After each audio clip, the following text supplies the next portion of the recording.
गणेश जी के, विष्णु जी के, शंकर जी के अनेक जो चित्र हैं वो किसी न किसी चरित्र को दर्शाते हैं। तो जब उस चित्र को देखोगे तो आपको उनका चरित्र स्मरण में आएगा, और जब चरित्र स्मरण में आएगा तो यही ध्यान है। आपने नेत्रों से दर्शन किया चित्र का या मूर्ति का या मंदिरों में स्थापित मूर्तियों का, और उससे आपके चित्त में उनका चरित्र आया, और जब चरित्र आया तो आपका ध्यान, आपका मन पवित्र हुआ, आपका ध्यान वहां जुड़ा तो मन पवित्र हुआ, और जब मन पवित्र हुआ तो भगवान पर भरोसा और विश्वास भी बना, और आपकी भक्ति तो शुरू हो गई।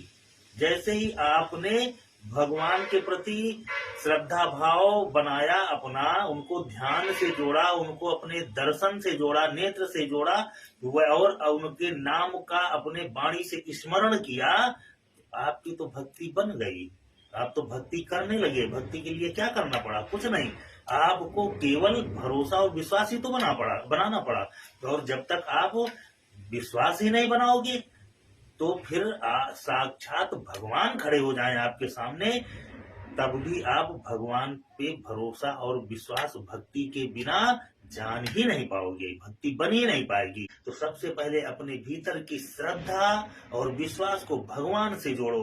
बिनु विश्वास भगति नहीं, तेहि बिन द्रमहि न राम। भवानी शंकरौ बंदे श्रद्धा विश्वास रूपिणो। श्रद्धा करो, विश्वास करो, भगवान से भक्ति ही मांगो, और जैसे भी बन पड़े उसका नाम स्मरण करो। नाम रटते रटते रटते कहीं ना कभी तो ये मन के चित्त के जो क्लेश हैं, विकार हैं, ये दूर हो ही जाएंगे। और भगवान तो तुम्हारे पास ही है, भगवान तो हर पल तुम्हारे साथ है। बस अपने विवेक को, चित्त को शुद्ध करने की देर है, वो तुम्हारे हृदय में प्रकट हो जाएगा। अतिशय प्रीति देखि रघुवीरा, प्रगटे हृदय हरन भवभीरा। तुम्हारे इस भवभीर को हरने के लिए भगवान तुम्हारे हृदय में प्रकट हो जाएगा।